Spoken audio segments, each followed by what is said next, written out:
Hello, everyone. Today I have a beautiful guest, Garrick King. I came across Garrick's work a couple of weeks ago when I was scrolling through um, YouTube, and there was the recommended videos from the channels I subscribed to, and I saw Tinfoil Hat with Sam Tripoli, and something just said, "Watch this." And I saw your name, and I'm like, okay. And I just felt like there was just this rabbit hole type energy that I was going to dive down, which is sort of connected to the name of Down the Rabbit Hole, which we can step into the gematria of that later. But yeah, that's what first drew me to your work. And then I'm listening to the show and I'm hearing 333, which is my number. I have a lot of connection with 333 and 1111. And yeah, just everything that you were talking about and saying, there was just such synchronicities and just the way that you put forth your information and just the grace in which you do it with, and just how you just freely give it, as though, like, check out this cool stuff that I've found about being in a simulated reality. It just, I'm like, this is my kind of person. So I really just felt to reach out and to contact you and see if you wanted to come on the show. Did you want to give people a little bit of a rundown? Because you have a massive background. I will read your bio as well. Let me just bring this up. Um, but yeah, you have a massive background with like ET contact and all sorts of things. And even strange emails, which we can maybe get into. But yeah, since the age of 3 or 4, you've witnessed many paranormal events throughout your life. These events range from UFO sightings to hauntings experiences. Result of experiences, you have explored ITC, which is how I sort of found you on Instagram with your spirit photography, which for anyone that's into ETs, UFOs, which is my audience, go check out Garrick's work on Instagram, because you will see some cool alien faces and spirit faces appear in his photography. You also worked with scrying, water scrying, spirit box communications, video feedback loop. You've also researched reverse speech and hosted podcasts called Reverse the Planet until it was mysteriously deleted after releasing findings of Hampstead Case out of the UK in 2009.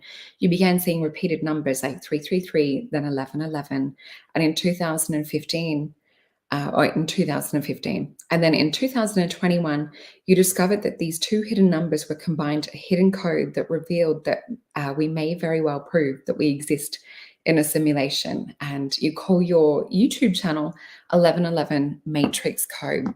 So I definitely recommend go check that out. We've got a couple of people joining us right now. Cool. Was there anything else you wanted to add, kind of like to your bio and experience? Like, you've really gone deep in like the ghost side and like for evidence beyond, in terms of like spirit box communication and photography and things. Yeah, I mean, as just like my normal everyday life, I'm just a marketing assistant. I um, do graphics with the company that I work for, and I just work in the marketing department. So by day, I'm just like everybody else. I just have I work a normal job, do a normal thing. I'm just a person who's had experiences, and you know, and then of course the whole 1111 thing just here recently has just exploded off the charts. Yeah, it was crazy just the way that you unpacked it, and everything that was related and the rabbit hole that you went down. Do you want to maybe give people like a brief overview of the 333 and how that started? Because that to me was fascinating. Yeah.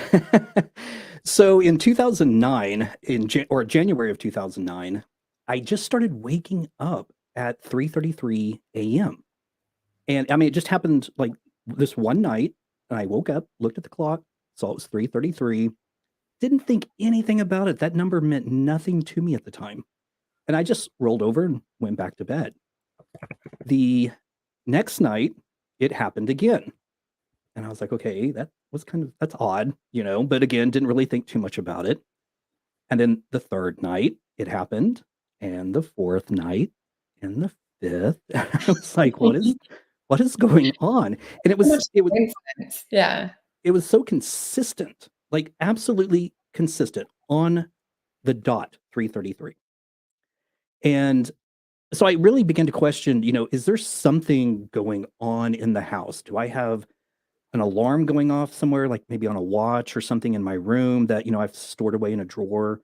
Of course, I don't know why I would set the time for 3:33 Yeah. a.m., but I'm just trying to rationalize what's causing this. And I asked my roommates, because at the time I lived with roommates, are you guys getting up at this time? Are you you know maybe getting up in the middle of the night, going to the restroom, or anything? Just, is there something going on? There has to be something going on that's causing me to wake up. And so one night I actually set my alarm for 3:15 just so I could be awake when 3:33 rolled around. And I woke up just patiently waiting. The house is just, dead quiet. And 3:33 rolls around.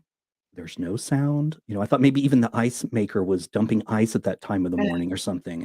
But there was nothing. I thought maybe even like a neighbor was coming home or leaving for work, like early in the morning. Again, there was nothing. So this literally rocked on from January. And again, and I know how this sounds. I know how it sounds. Every single night from January until November. And I know for a fact it was November because it was around the anniversary of my dad's passing. He died 2 years before that in 2007. And the actual night that it stopped, I had a dream that my father came to visit me. And he was coming out of the closet of my bedroom, which I thought was odd.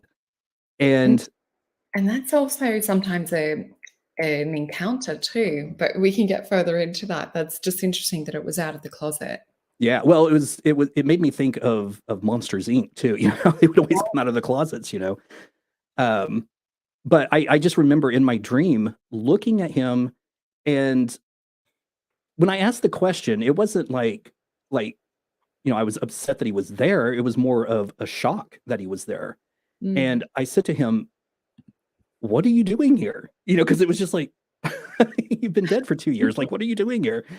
And before he can answer, I woke up, and it was 7:15 in the morning. So I had actually slept through the entire night. Wow. Yeah. That's just incredible. And what do you feel? Do you feel that it was possibly your dad's energy tying you to 333? Because I know, like with my work working as a psychic and with number synchronicities and different signs, it's usually whether it's spirit trying to get through or like ET contact or higher self or the universe. What do you feel is trying to reach you or trying to speak to you? It's like you're an explorer or an astronaut this side of the earth realm. Yeah. I mean, I do think maybe my father has something to do with it. Um, and just, I say that because at the time that he passed, I was at his bedside, and my brother and I both witnessed just, I mean, moments before he passed away. We were both standing next to the bed, and this shadow came sweeping over the wall. And I thought maybe it was a nurse coming in the door, and it was just, the light from the hallway, hitting her, and that was, casting this shadow. So I turned to look, and my brother, saw me do that, and he's like, Yeah. "You saw that too?" And I was like, "Yes." Wow. And then just shortly, I mean, within just a few minutes, after that, he passed away. But another Yeah. interesting thing that happened is I want to say it was like the day before, maybe even a couple of days before. My brother and I were up there, and my dad was coherent at this particular time. And, he was having a conversation with us, but he kept looking at me in the most bizarre way. Like, he knew who I was, but he was recognizing somebody else at the same time. Wow. And he turns to my brother and he goes, "Do you know who he looks like?" And he points at me. And my brother and I make eye contact. And my brother goes, "No, who?" And then my dad just points to the end of his hospital bed, and nobody was standing there. Wow. Yeah. That's amazing. Yeah. So I'm like, okay, who was he seeing? Wow. Yeah, that's Yeah. incredible. And it's just, I mean, when you have these sorts of experiences and you try and live the normal life and you try and ignore them, sometimes, there's a higher plan or there's a totally different plan that life has in store for you. And it definitely leads you on an exciting journey. Oh yeah.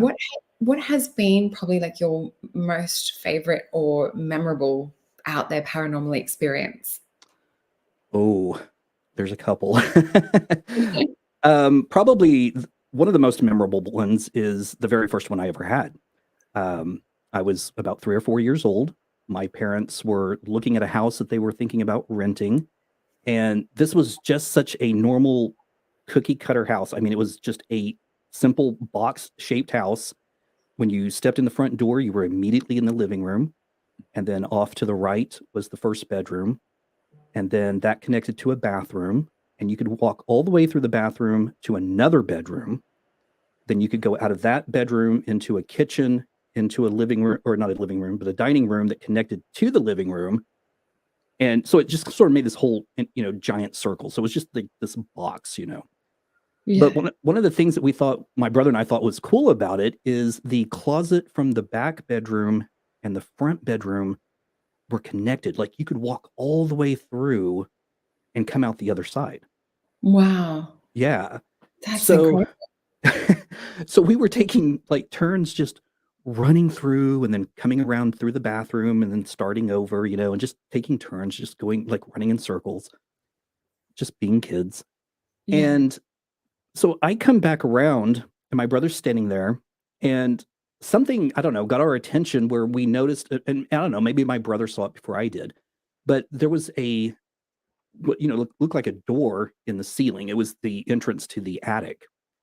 But there was no cord to pull it down. There was no steps or anything. There was no ladder on the side of the wall.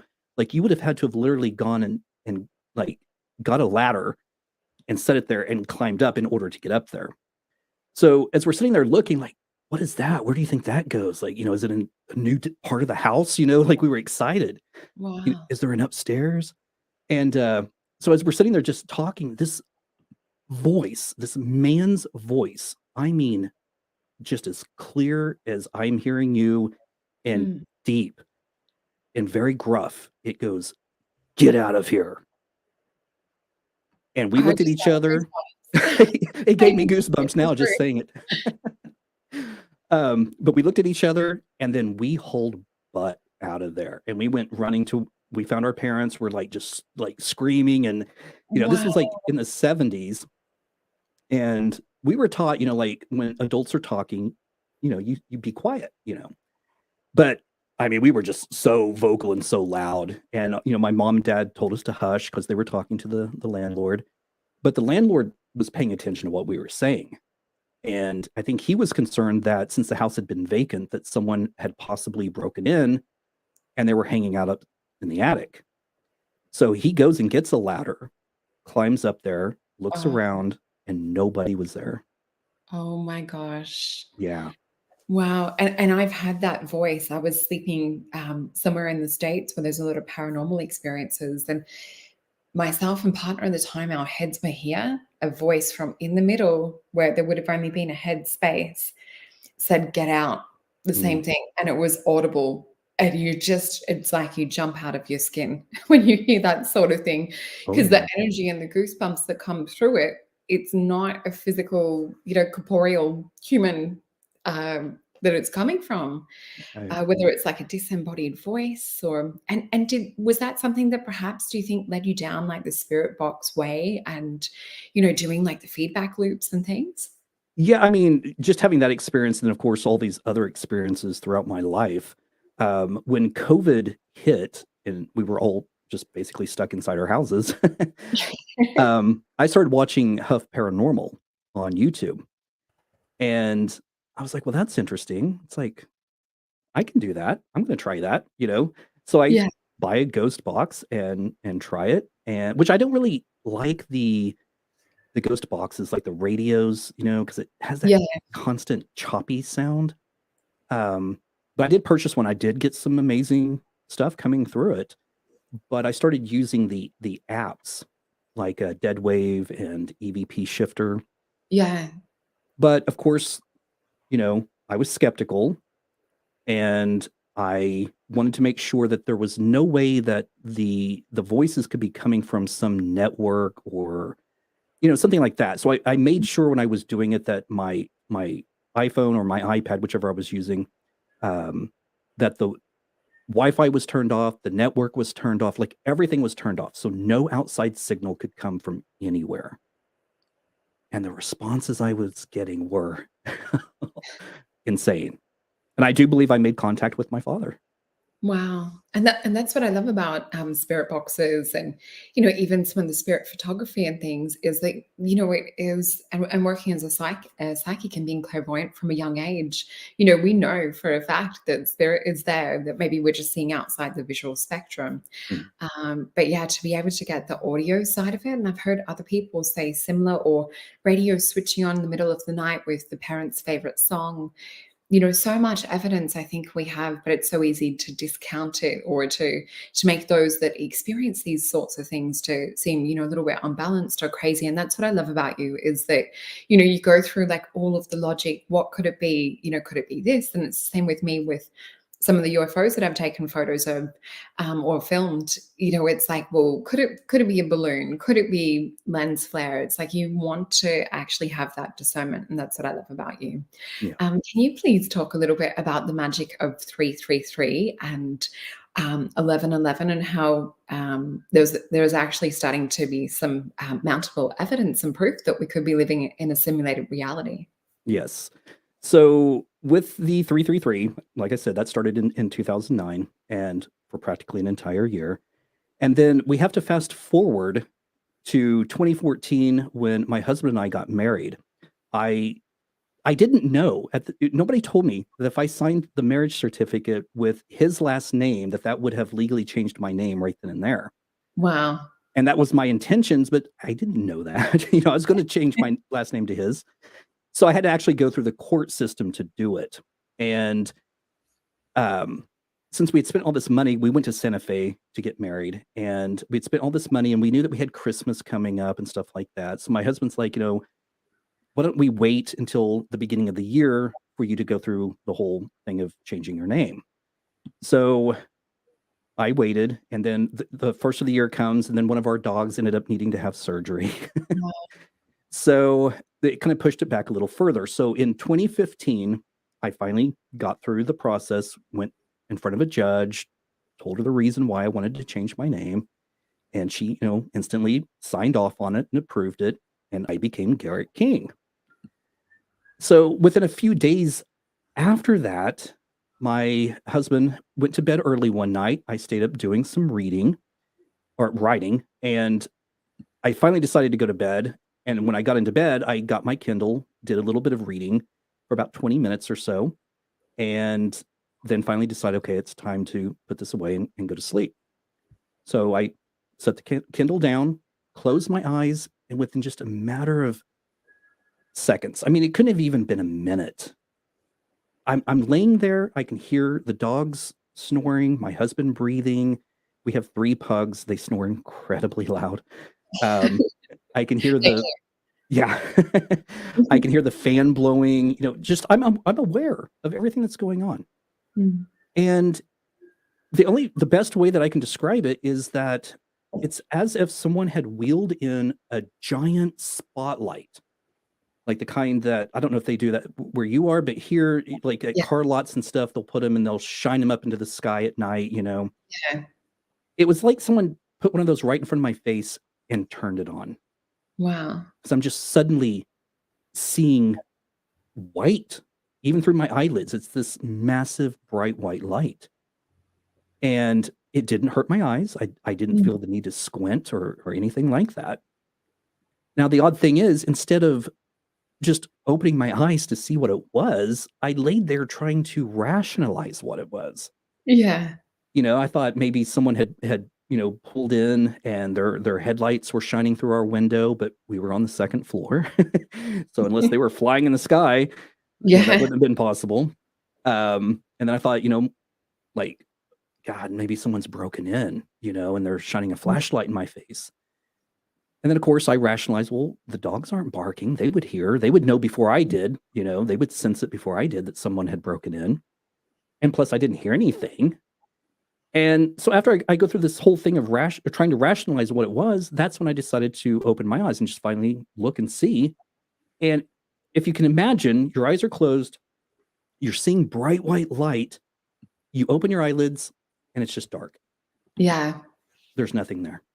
Nothing there at all. And I was like, well, like I'm looking around the room going like, okay, that's just weird. Like what was that? And then I look over at the clock and it was 11:11. And again, that number at the time meant nothing to me. So the next day I go to work. I'm telling a coworker about the white light. Don't even mention, 11:11 because it didn't mean anything to me. And she said that she thought that to her, it sounded like someone was trying to come visit me. Mm. And I was like, well, if they were, they need to come during normal business hours, not at night when I'm trying to sleep. So we talked for a few more minutes. I go back to my cubicle, start working. A couple of hours pass. I start to feel a little hungry. I'm thinking, okay, maybe it's close to lunchtime. Look up in the right-hand corner of my computer. It was 11:11 a.m. And at that moment, I did have this thought, and I was like, man, this crap better not be starting again, And sure enough, it did, because from that moment forward, I started seeing that number all over the place. Wow. All over. I mean, it would be on receipts. I'd purchase something, it would be there. I'd be on the highway driving, a truck might pass. It would have this huge number down the side of it, but right in the middle of all those numbers would be 1, 1, 1, 1. And it would find these ways, these different ways of presenting itself to me. And it just became this thing where it was so much. It was like the 333, but it wasn't every night.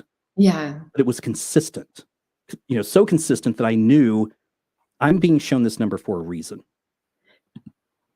And that's why I had to start trying to dig and find out, what does this mean? Is there any connections to me with this number?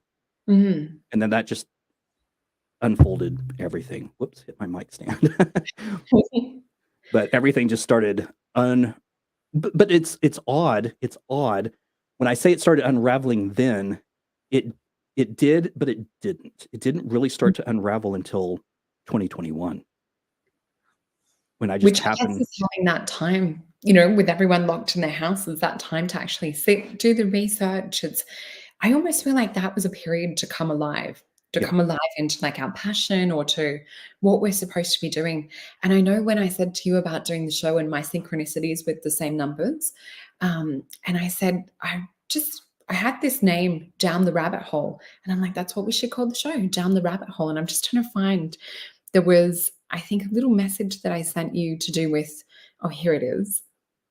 So Down the Rabbit Hole, which in gematria is 1384, 11's in my life. And I'm like, this is the perfect number. If, we put the title in, and I've got it on my phone, just a snapshot that I sent you. So yeah, when you Wow. type in Down the Rabbit Hole into gematria, it's 11's in my life.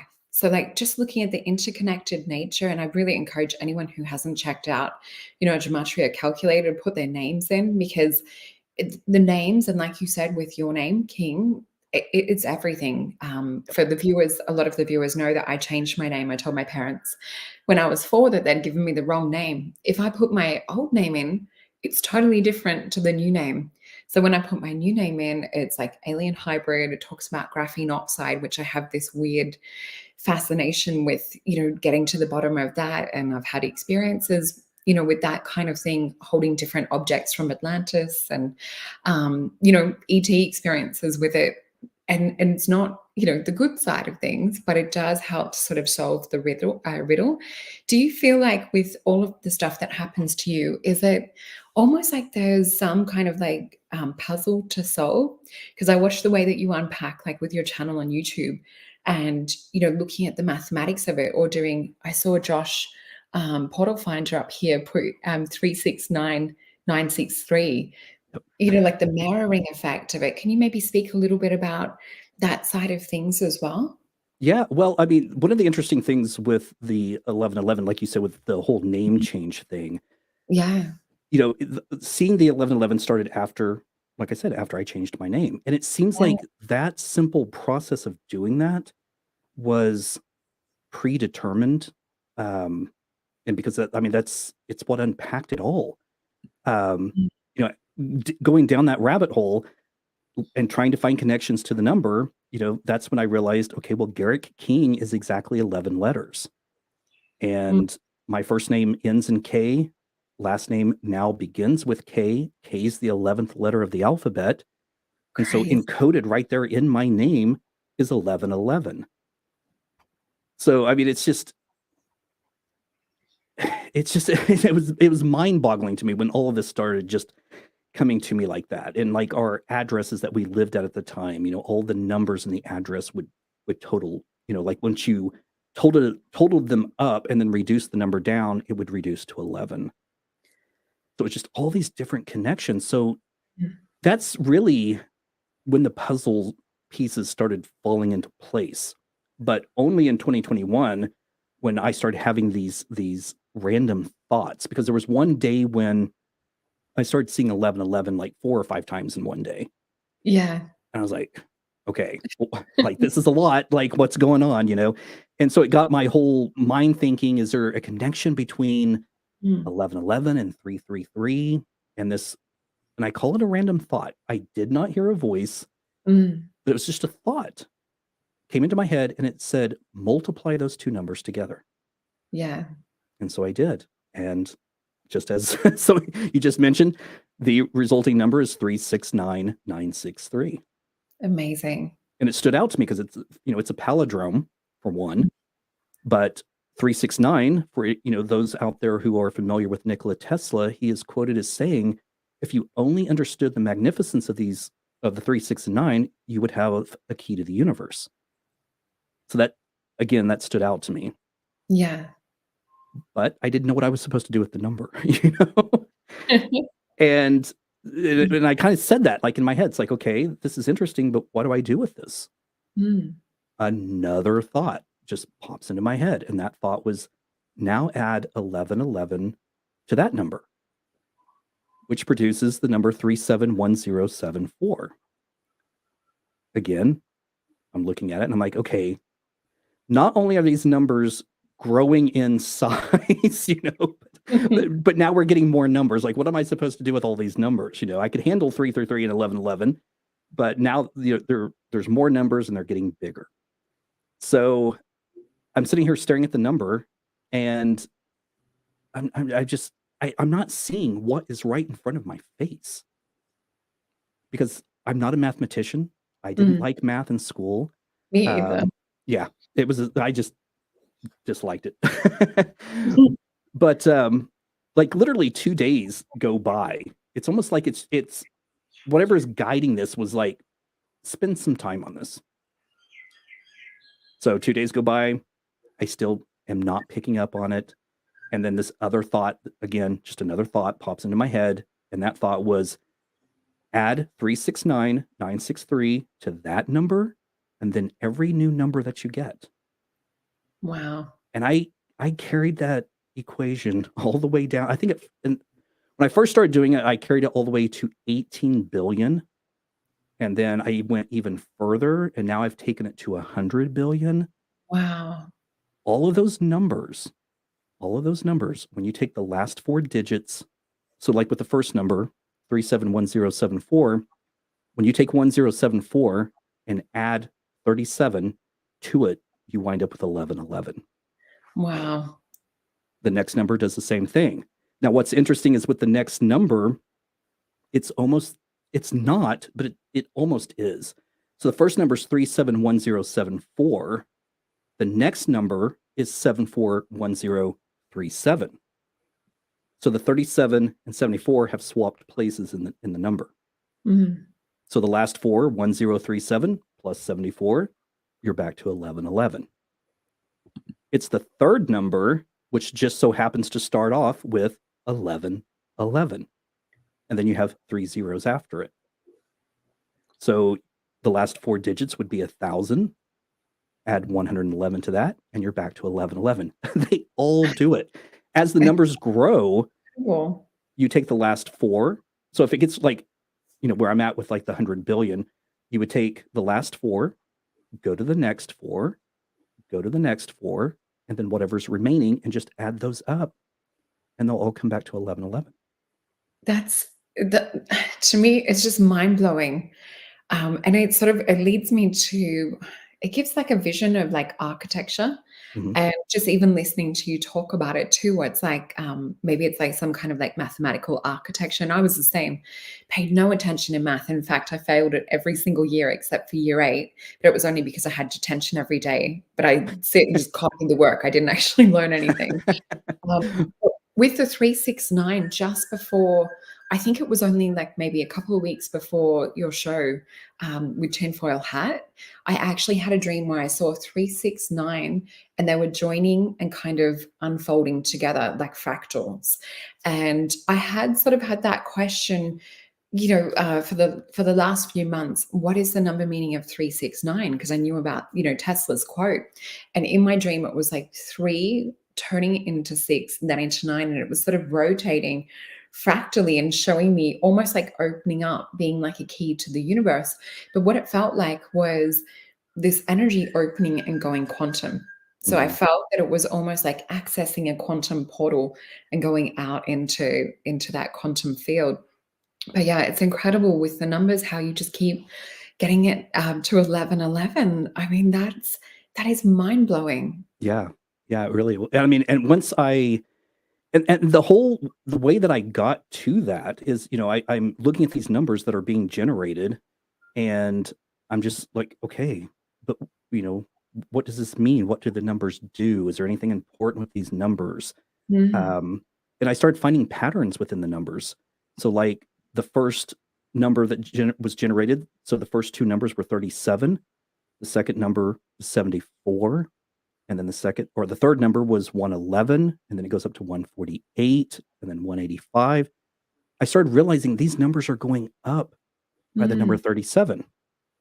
Wow. And the last 4 digits, so the first one was 10 or 3710, what was it, 74? I have to look at my notes. Um, yeah, 371074. And then the second number, the last 4 is 1037. And then the third number is 1000.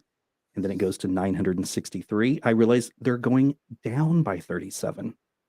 Wow. So it's like this up and down It's like sequence binary. of, yeah, Yeah. Yeah, it's you're reading the code of the matrix. exactly. Wow. And Yeah. I was saying to you last night, I couldn't sleep. I was just sometimes I'll ask for, questions coming, whether it's from higher self or whether it's coming from spirit. I'm like, please show me if there's any questions that you want us to talk about. And so one of the questions I was saying to you that came up, let me just bring up this. It was, I just want to make sure I've got the exact wording. So, who are the matrix builders? Was one of the questions. I woke up and I was dreaming that in the middle of the night. And I'm like, "Oh, I've got to write it down.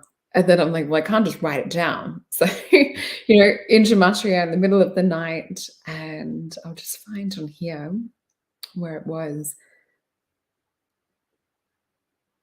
Oops. Oh, I put it in photos. So, yeah, what I got was I'll just hold this up. I'm still learning how to screen share on here. So I wrote down who are the matrix builders. So Mhm. you can see that in there. And then it said, and there shall appear the sign of the Son of Man in heaven. So I'm like, okay, well, that's interesting.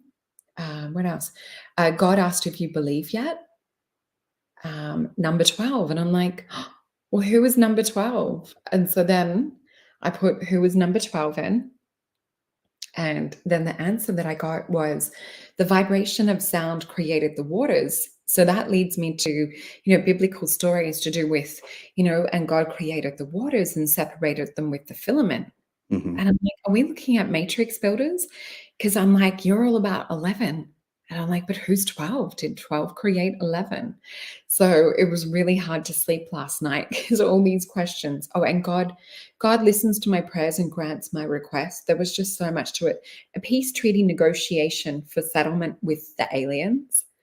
And I'm like, "Okay, are we in some kind of, like, alien simulated reality? The sun will unlock 0 point to the Eden sun." And I'm just like, this, all from Who is 12. Well, I think, and I could be wrong, but the number 12 could be pointing towards the zodiac. That's what I got, Pisces, and Yeah. it's the waters, it's the fish in the water, and I'm like, "Well, there's 2 fish. Are they swimming on either side of the filament, on either side of the water?" Yeah, And it as just above, so below. Yeah. exactly, it just takes you down a whole 'nother rabbit hole, and, Pisces being quite intuitional and into more like the mystery, side of things. Yeah, is there anything that sort of comes to mind for you? Anything else that steps in? Because I can just see your clogs ticking over. Yes.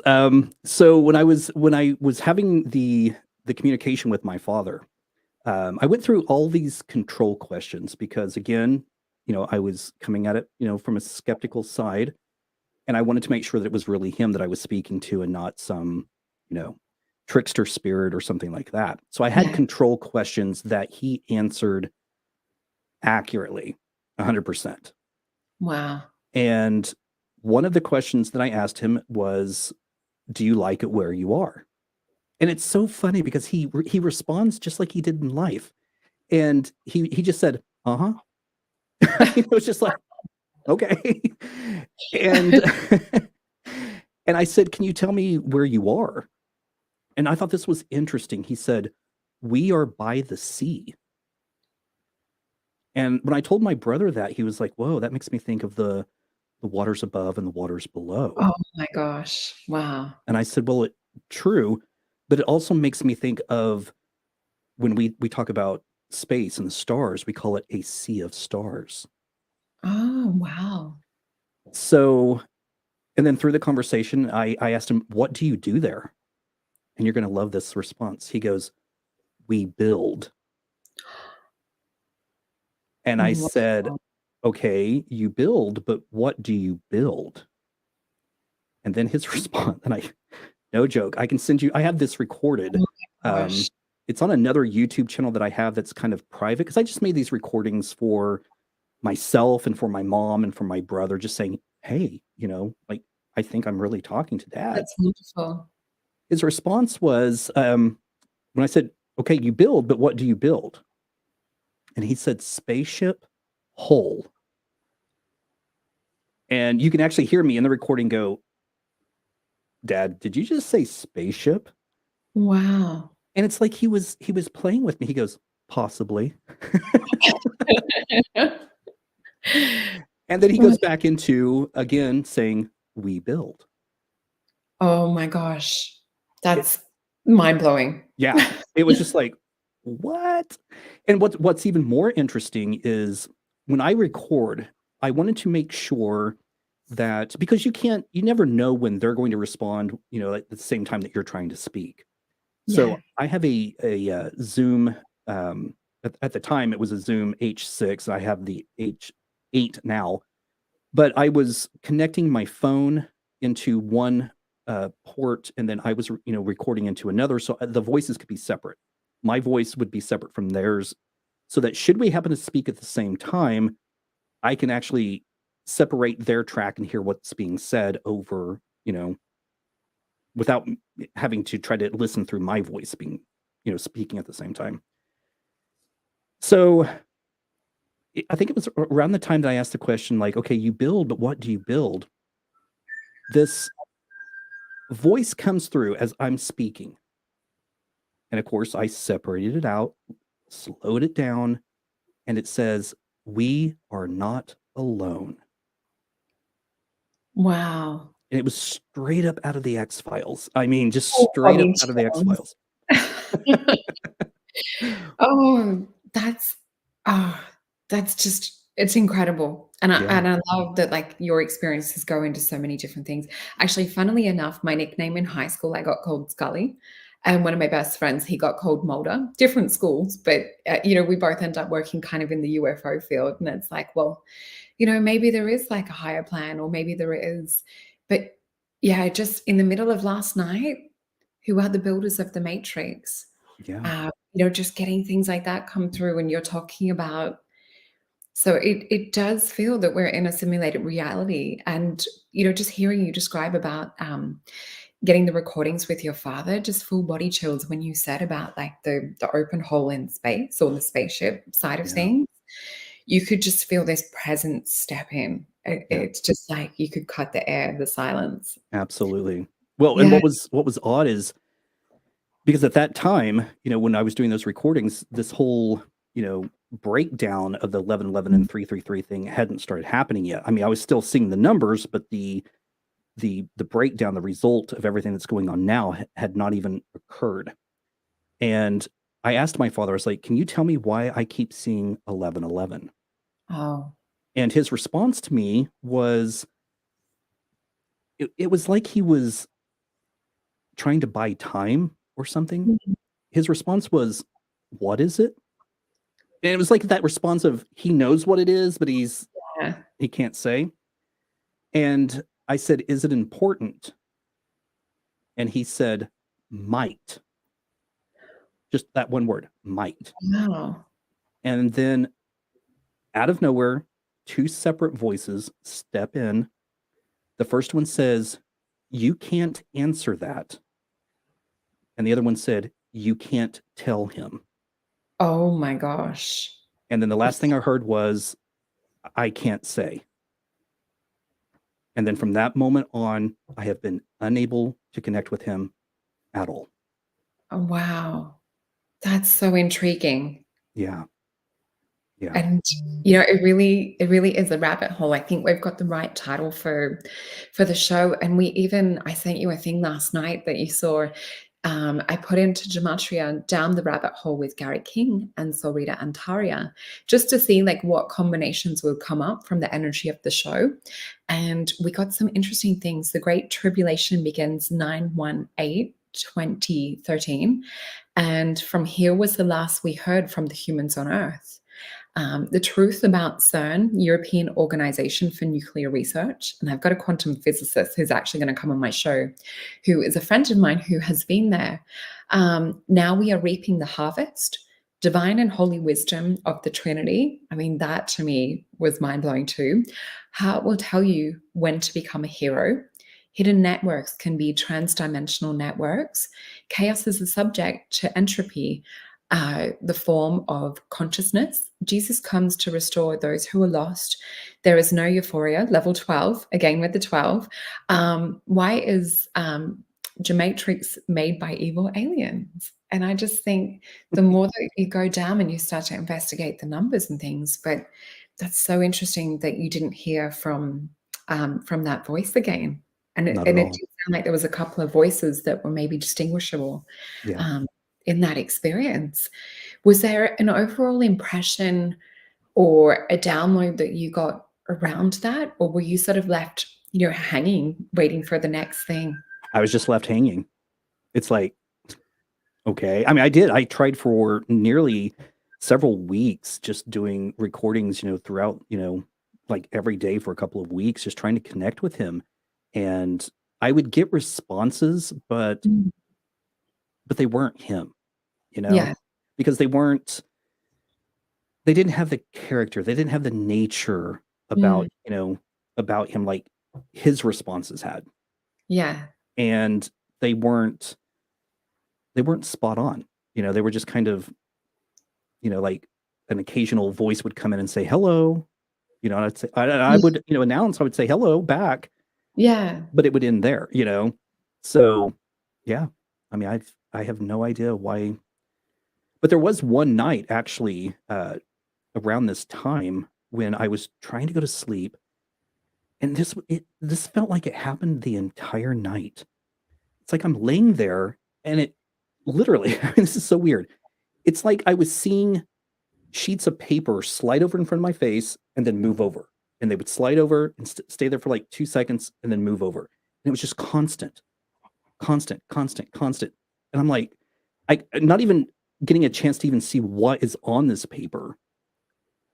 And I thought the next morning when I woke up, it's like, was I receiving a download or something? Yeah. Like it's just there long enough, I guess, for my subconscious to pick it up. That's what I was thinking, like a flashcard. Yeah. The right brain, the creative, the psychic side, maybe there was something you were absorbing. Yeah. But I mean, but Mm. it felt like it went on the entire night. I was like, let's stop this already. I want to fall asleep. And I really like woke up the next morning feeling like I had just been catnapping the entire night.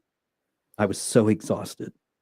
But it could have been from receiving this information too. I don't know. It could have been information overload, you know? Exactly. And sometimes that'll happen.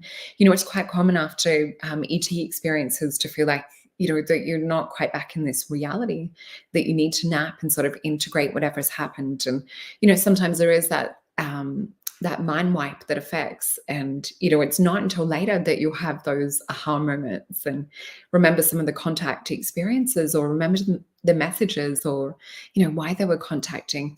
That would be an interesting question to ask in a regression, uh, Yeah. doing some hypnosis and see. Have you ever had a regression? I never have. No. Oh, No. that would be interesting to tap in and find out why you're on this journey, and what is it that you're trying to retrieve that's at the end of it. Talk to your higher self, and yeah, that would be a fascinating experience. I'm sure there's probably many quantum hypnotherapists that would love to take you on that journey.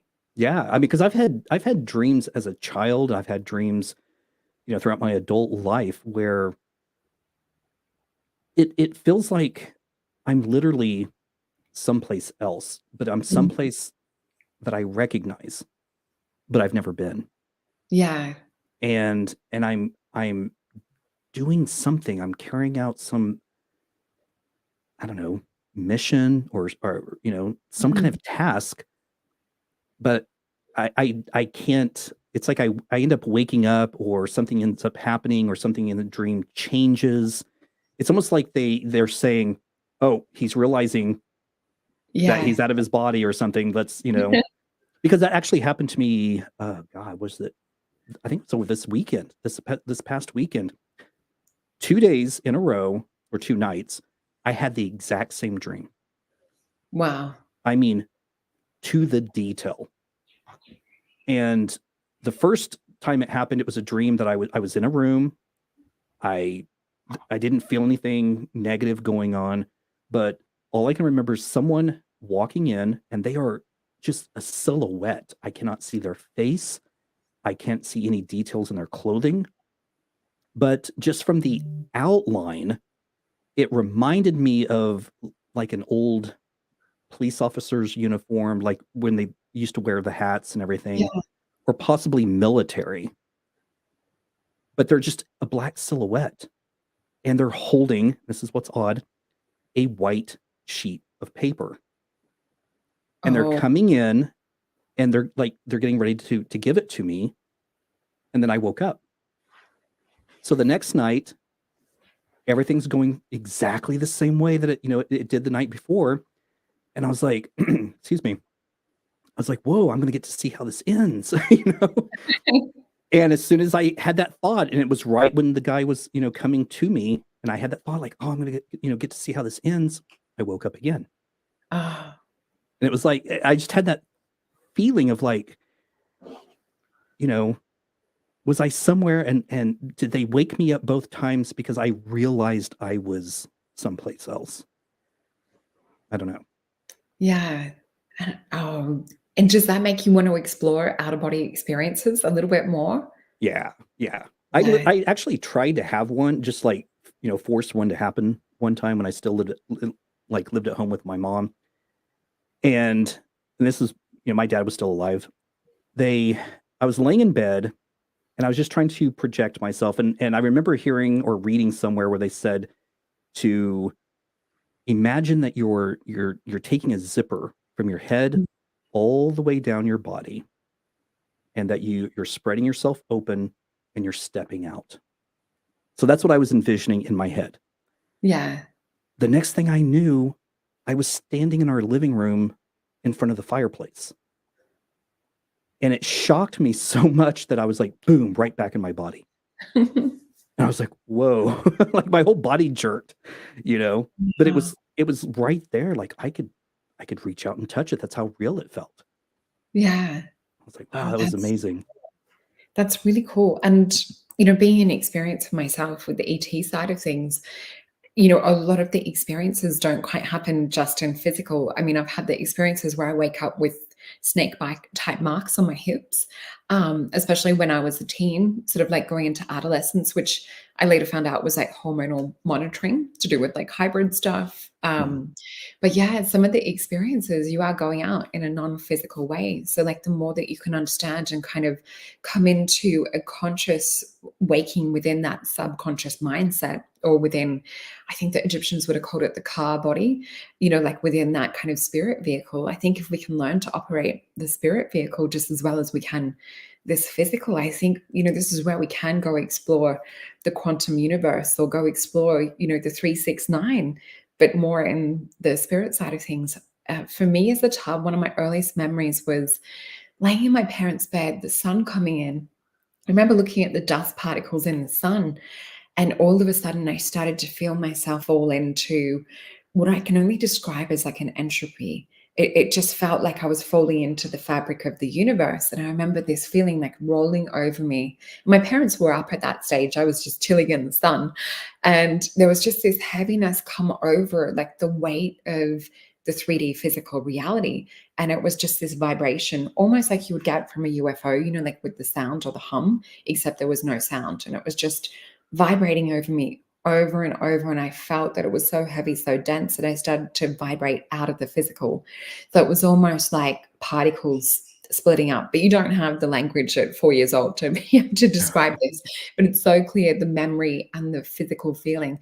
And the only words that I've had to describe this, and there's been a few other experiences that call it the same thing, they talk about going into the void. And it literally feels like you're being surrounded in this thick velvet, and you're getting sucked in or pulled into the fabric of the universe. Have you ever had any experience sort of like that? No, I mean, not like that I can recall. No. Yeah.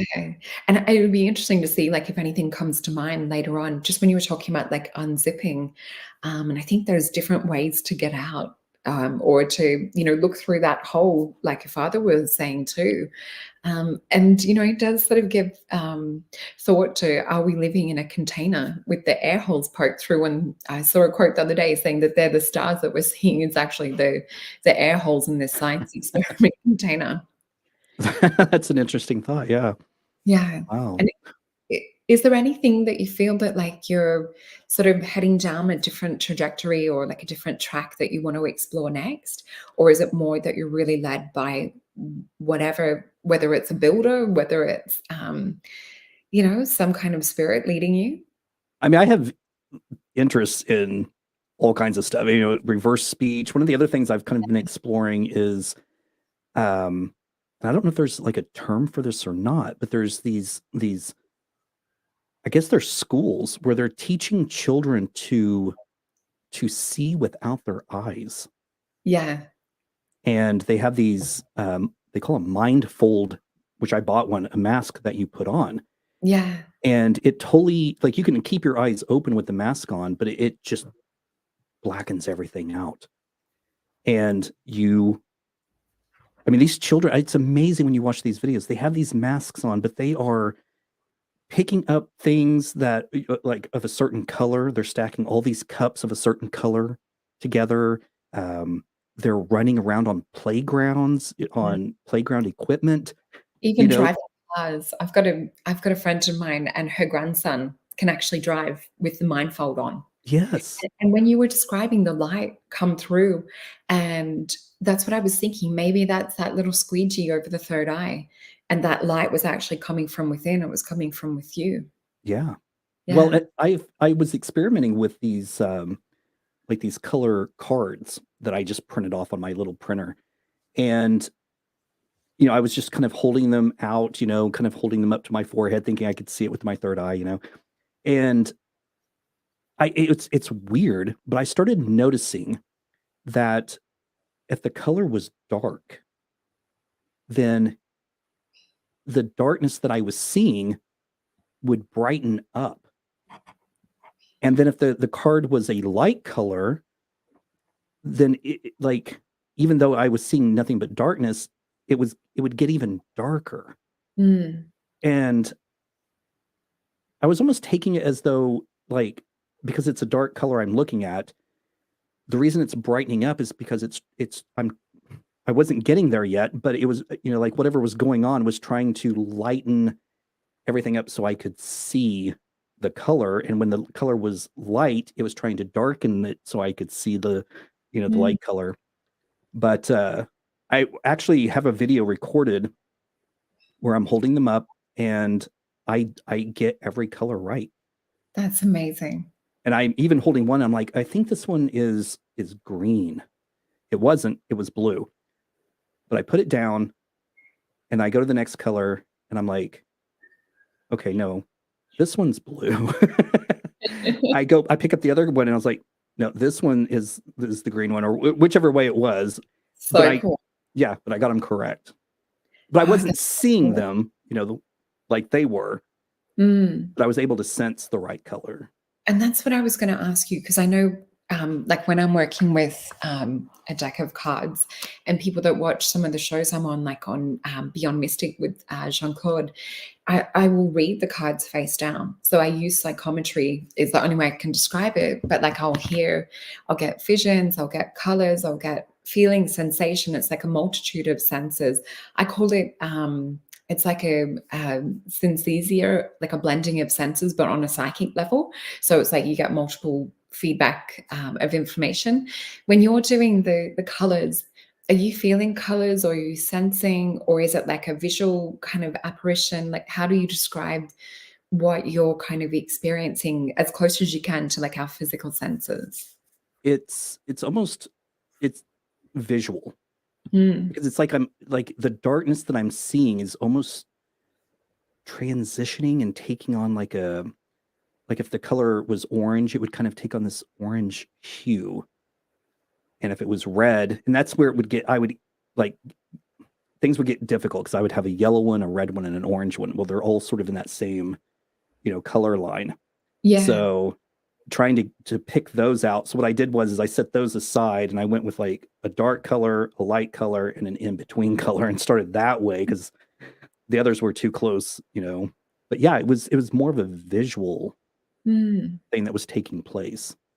And I think holographically, when you watch those videos with the kids doing the mindfold training, and you see them doing it even with blind people, there's an amazing documentary. I think it's called Superhuman, and Hmm. it's got the various different psychic. There's one for telekinesis, another test where they have the needle with the paper bent sitting on top, and it's under a glass cloche. And they're using mind power and telekinesis to actually spin that paper. Yeah. It's kind of X-Men stuff as close as we can get to it anyway. My kids were really lucky. My two little ones went to a Shishita school when they were very young. I think my son was 6 months old. My daughter was maybe about 2.5. And in the Shishita school, it's by a man called Makoto Shishita, and he's got schools all over Japan. He's since passed, but I was lucky when I was pregnant with my son to go and do some studies in one of his workshops when he came to Australia. He was 90, taught himself English late in life. He believed in whole brain learning. And, from my background in natural medicine and interest in neuroscience and biohacking, I really love to look at the brain and the mechanics behind the brain and how this plugs into the psychic reality. So I'm really interested in building and biohacking the psychic brain, as well as the human brain. But yeah, what he talked about was love being the most important thing when it came to, brain health, brain development, intelligence. And, if you have love, it more nurtures that genius side of things. So he would stimulate left and right brain. So one thing he would always do was start the class with meditation. So you would quite often visualize and be a tree, and you would feel that breath moving through your leaves. And he would work on cyclical breathing. And he said that he wanted this information shared with everyone. So he wasn't one to kind of, hoard it, or for, others to not find out how to switch that on.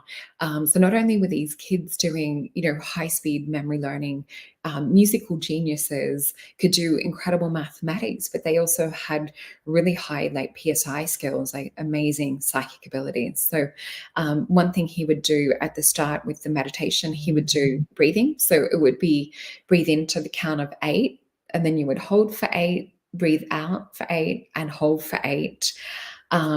So usually you would start with about 4, and I've used this technique to predict like roulette landing on red or black, different things like this, scoring like 18 out of 20.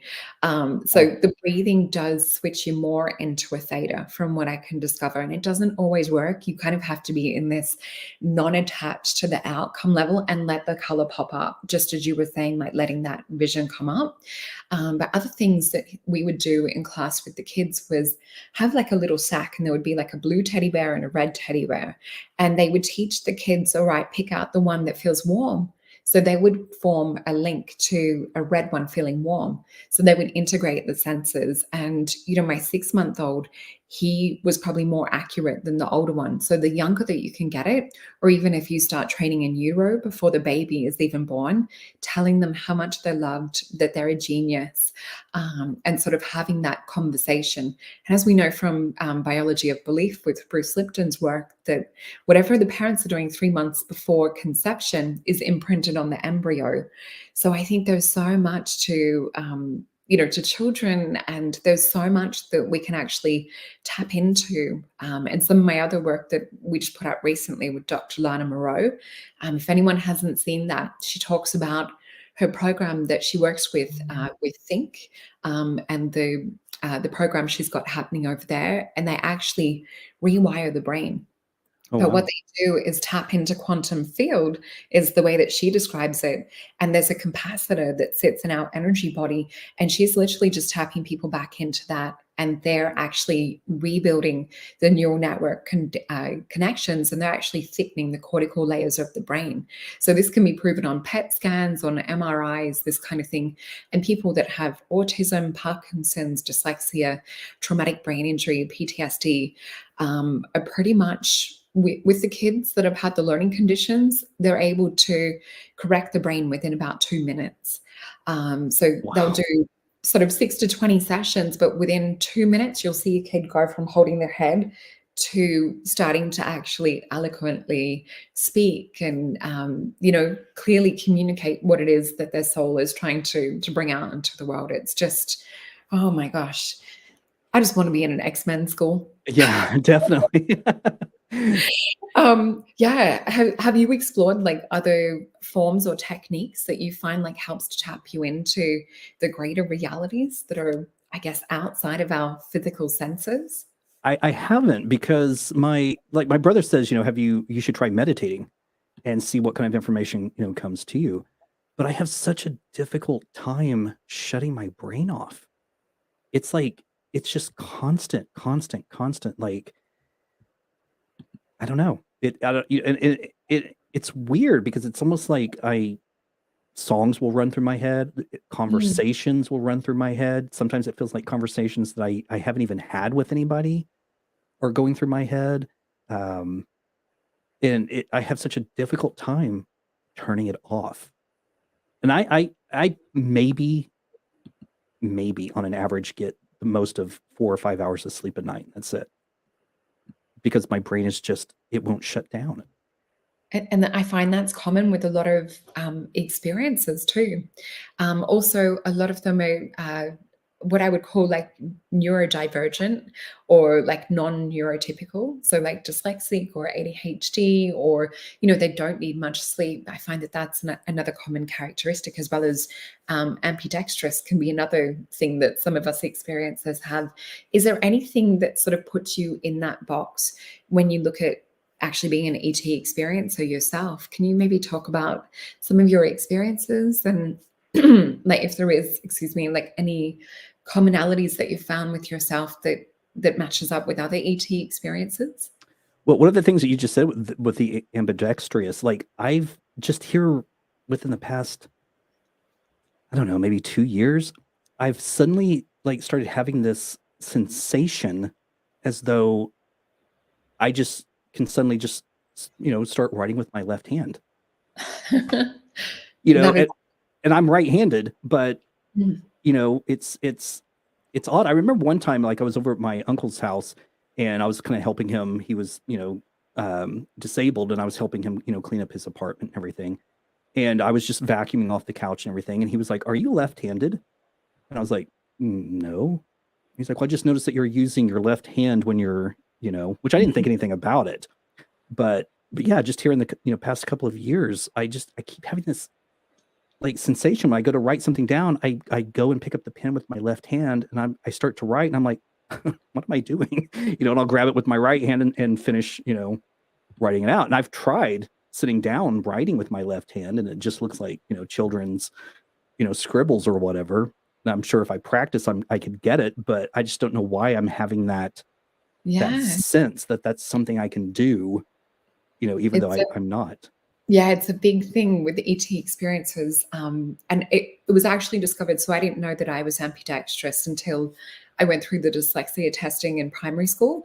And they did the same thing. They're like, go turn that light off for me, or, go pick this up. And they watched, they're like, you're doing all of that with your left hand. And there's some things that I'll do better with left hand, like I 10-pin bowling, can't bowl right-handed. Even though I write right-handed, I have to do it left-handed. Mhm. So different tasks you'll find you can switch hands, but there's an amazing, what I found sort of there's a correlation between my handwriting and for it to become more legible, there's a detox spray that removes heavy metals from the brain. It's called TRS and it's a synthetically charged zeolite. And what it does, it magnetically encapsulates heavy metals and pulls them out of the body. When I started taking that supplement, not only did my normal handwriting improve, that one of my friends at my old job, she's like, I can read your writing. She's like, I can never read your writing. She's like, I can actually put this order in and read it. And I'm like, well, if I can write with my right hand and it's readable, I wonder what's happening with my left hand. Same thing. All of the handwriting cleaned up in the left hand too. So I wonder, like with our modern Wow. day world, if we're maybe so plugged up, whether it's from, I'll just say the word, stuff they spray in the sky or, on our food, all of this kind of thing, whether our potential is limited. And I know that it is, limited, suppressed by, our environment. Like if we were in a natural, organic environment and we weren't overstimulated, because I think when we're overstimulated, we don't get to use this inner light, that you were experiencing. But Yeah. yeah, I'm really wondering the paper, what was on the paper? That's what I want to know. It's like, Yeah. because in that second dream that I had just the other night, and I literally in my dream, I thinking, oh, I'm gonna get to see how this ends, and then I woke up. It's like, what is going on? But I was kind of hoping it would happen on the third night, too, just to see what would happen. But I haven't had the dream since. And have you tried putting out requests? So, like, my request last night going to bed was, give me a question for the show. And that was where they told me, like, to ask about the builder of the Matrix. Do you ever sometimes, like, pop that question out and just be like, hey, whoever's that, interacting or sending, can you please, like, give me some more information? I do that, especially with the whole this whole 1111 matrix code. Yeah. Because I'll go through periods where it's just like the information's just coming at me left and right. Mm. And I'll make a video, I'll present it, and then days go by and nothing new. And I'm like, okay, like you're gonna have to throw me a bone here if you want me to continue doing this, and then a day or two might go by and then suddenly boom, something happens, and or I'll just have a thought to try something, you know, and then that will just lead me down this whole new rabbit hole, especially with the most one of the most recent videos I did where I started making these connections to the zodiac through it, Yeah. and made me reach out to Micah Dank, Yeah. Which you've just loaded that, and I'll just pop up again. I've been flashing up your YouTube channel and your Instagram too. So for anyone that is interested in astrotheology and all things paranormal and cool, check out this show that Garrick has just filmed with Micah, because that is a whole nother rabbit hole. And I love that, like, everything links back to the zodiac, which, when we look at number 12, when we look at the connection with water and gematria, like you and I were saying, maybe that's Pisces. yeah, So it'd be interesting to see the astrotheology connection with the biblical terms of what Pisces really represents. yeah. Well, and one of the things that one of my most recent videos was showing the connections between these numbers and 9/11. Oh, And I actually found a connection between 9/11 and the work that Micah Dank does, because he talks about Castor and Pollux, the Gemini twins. So I go and I put their names into the gematria calculator, and Castor comes back, it reduces to 9, and Pollux reduces to 11, and you have 911. Oh, wow. I was like, what? Well, and plus 9 plus 1 is 11. So you're kind of chasing both Yeah. paths there. So Wow. The rabbit hole, yeah, always 11s. yep, yeah. Yeah. And this And rabbit hole has so many side branches. It's like, burrows. There's yes, many twists and turns on the burrows. yes. One thing, because we're sort of coming close to time, but one thing I would love to ask you too, and this just blew my mind when I saw the show that you did when you were looking into, I guess, the reset that's happening now, or I guess like the shift. So we've just gone into the age of Aquarius not too long ago, and we've had massive stuff to do with prophecy over here with the original people, and to do with, I guess, the separation. The vision I was shown was like a Visca Pisces. So in the start of 2021, I was shown that and blue flame energy. And I saw that we were anchoring this ascension energy on the earth. When we actually came time to doing ceremony on the summer solstice, which was the end of the main calendar, it was Saturn-Jupiter conjunction in December 21st, 2021. I was at ceremony at Uluru with Stephen and Evan Strong, some beautiful friends of mine. We had the original stone set up in place, and after ceremony, massive portal of blue flame energy opened up over those two sacred sites of Katajuda and Uluru. So it was that, I guess, that energy that I'd been seeing. It's linked into a few different ET groups and races. It's to do with really anchoring this ascension or higher frequency on the earth. But what you were talking about to do with the time that we're in now and looking into gematria, astrotheology, numerology, and I'm passionate about Vedic astrology too. It really is sort of leading to this final date of 2058 that you just 2058. said? Can we Yeah. maybe finish on talking about that? Because that's maybe like a whole nother show, but it will give people a taste of where some of your research is going. Yeah. So what led me to 2058 is I discovered with the numbers 369963 that basically if you take any 4-digit number, doesn't matter what the number is, and you add it to 369963, you will generate a new number. This new number will always start with the number 37. So you take 37, add it to the remaining numbers that are generated, and you're back to the same number that you just started off with. So, and again, it doesn't matter what the number is. It could be any 4-digit number. Just add it to 369963, and every new number will start with 37. So what I was doing was just playing around. I wanted to see what would happen if I put in the current year at the time that, all of this was going through, and that was 2021. And the number that was produced was 371984. So I think that was the number. I have to actually look and see. But it was something like that. So I recognize 1984 as being 11 years after I was born. Yeah. But also it called into to mind the George Orwell's 1984. That's what I was thinking when I heard you say it in the show too. Straight off, I'm just like, whoa. Yeah.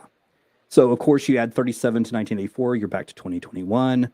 And then I thought, okay, well, what number do I need to put in to make our current year show up? Where it says 37 2021, and the answer was 2058.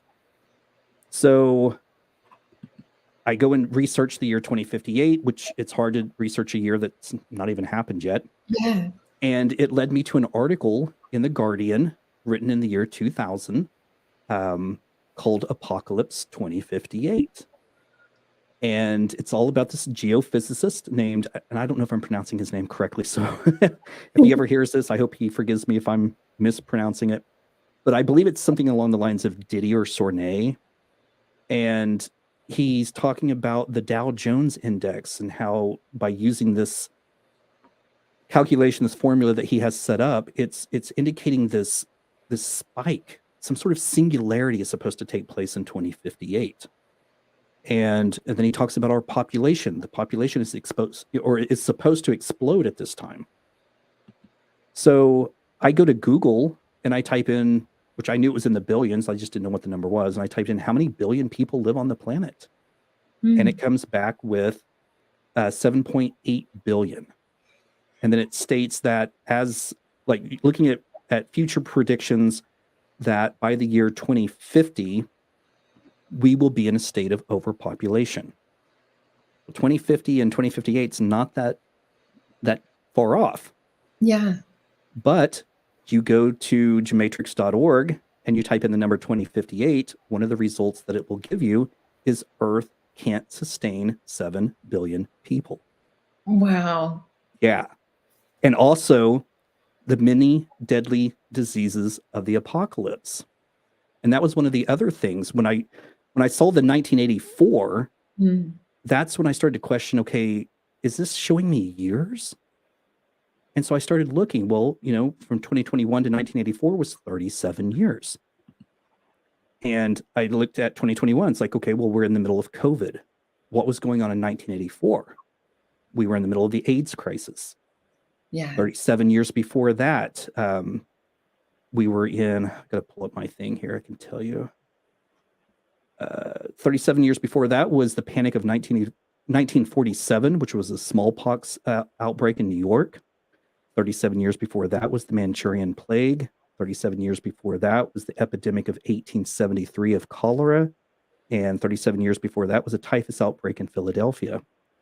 So seeing all of these illnesses, these diseases, these viruses, and then getting the many deadly diseases of the apocalypse. It's just like these synchronicities, these connections. Yes. And the word mind-blowing gives the value of 1111. Oh, that's hilarious. Wow. And I think there was something else you were saying too about 2058. Was there something to do with the type of population or something to do with crystal children or something, or crystal people? Or is that some weird dream I had? Because for some reason, when I heard you say 2058, I don't know where it was. I got this impression of there was something to do with the crystal children will be alive, but there'll be a different kind of species or something on Earth. So I don't know if that's something that was in a show but I felt like the people will be different. Well, one of the results was through gematria was a breakaway society.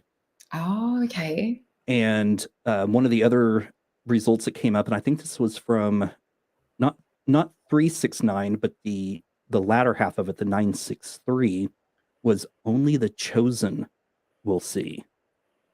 Wow. So it's almost like, and I know there's people all over the world that are seeing 1111. I know that there's people seeing 333. And then of course there's millions of people that don't see any of these numbers at all. So that kind of, calls into question, is it talking about these people who see these numbers for a reson? That's so fascinating. Now, the other thing with 2058 too is we are in this cycle for whatever reason from 19. Let's see. Let me look at if I can find it here. We've been having these solstice solar eclipses taking place. We just had in December, I think, was our last one. Here it is. So in 1982, June 21st was the first one. We had one in 2001, same day. We had one in 2020. We'll have one in 2039. And then, interestingly enough, we'll have one in 2058. Wow. And then we won't have another one for nearly 200 years. That says a lot, doesn't it? Yeah. So it really calls into question that year. What is going on about this year, 2058? Yeah. And even with my psychic work, the amount of connection and the amount of like sun codes and different things that come in, even like over the Mayan pyramids, they've filmed columns of light that look like they're coming out of the sun with hieroglyphs in it, like spirit hieroglyphs written in these columns of light. And, being a little kid being told not to look at the sun, I looked at the sun. Yeah. So, it was more when I was a teenager. But to me, with, clairvoyant vision, the sun was always this beautiful blue color, like a star blue, and it would have these rainbow rays that would come out, which to me, the only picture I can find that's sort of similar is Akhenaten, and the worship of Ra, the sun god. Mhm. And what I feel and believe, and what I've been sort of, I guess, getting downloads on, is that the sun does emit some kind of biophoton downloads or some kind of psychic information. And I feel it's for us to upgrade, whether it's upgrading consciousness, which I believe it is, but it's also to upgrade, in terms of humanity, in terms of our connection with the earth, animals, people. And it's electromagnetic when we look into solar flares and solar mass ejections and eclipses and different things. There's strange things that can happen. And if we look at our heart and our brain being two of the most electromagnetic organs in the body, this has to impact us on a biophysical level. And I think that, while we're in this density, which literally makes up a tablespoon of particles, if you look at it on a physical level, the rest of us is light. We have to be having some kind of photonic light interaction with the solar activity. So I find that so fascinating that is the last one for 200 years. Like, what are we going towards? And the fact that we had a few in a short space of time, it's like, come on, guys, let's get you through this program. We've got to prepare you for 2058. Something big is coming. Well, what's interesting about those years is the 19-year separation. So from 1982 to 2001 is the first one. Then from 2001 to 2020, we have another one. And then from 2020 to 2039 will be the third one. And then from 2039 to 2058 will be the fourth. So that's 4 instances of the number 19. And when you reduce 19 down, so 9 and 1 is 10. And then reduce 10 down, you're left with 1. Well, you're left with 4 ones, 11, 11. Wow. Yeah. Yeah. Mind blowing. 11, 11. Wow. That is just incredible. Thank you so much for coming on my show today. I know, our audience would just really appreciate this conversation, and it will be one that I'm sure will be rewatched and listened to over and over again. I know myself, I'm going to go back and just listen to it again. Yeah. Is there anything else that you would love to share with people before we finish up? I mean, I could go in many different directions. So, but if you ever want to, do this again, I'm more than willing to come back. That's what I was just going to say. Let's do a whole show like on ET experiences and on, the spirit box side of things too, because I know that my audience loves this sort of stuff. So yeah, I'd love to have you back on, Garrick. It's just been beautiful having you on. I'm just going to pop up as well. We've got your Instagram here, and we've also got it in the box down below. So you can click on the direct link and go check out some of the alien faces that have come into your spirit photography. And we've got your YouTube channel up here as well, which is 1111 Matrix Code for those that are going straight into YouTube and searching it. But yeah, thank you so much for coming on. It's just been fascinating, and I'm sure I'm going to get some really interesting dreams and downloads after chatting with you. Yeah, I would love to come back and just talk about the UFO experiences, the extraterrestrial stuff, because you did mention earlier something about a blue, like a plasma light, and I witnessed something like that in my bedroom. Oh, I'm not surprised that you've had. So with the blue wisp or the blue plasma light, a lot of the people that see the same thing are kind of part of the same soul group. Yeah. So there's ET lineages that are also connected with the blue energy. So the Lyrans, Syrians, Pleiadians, inner earth beings, Elvish realm, we're all sort of connected to this blue soul group, which is to do with the awakening on earth. So it's no wonder that we're going down the rabbit hole and feeling that we're guided somehow to either, whether it's to give people a message, to come into like a different mindset or a different heart way of being, or to look into 2058. I'm interested in the financial investment side of things too when it comes to 2058, because we're still going to be around in that period of time.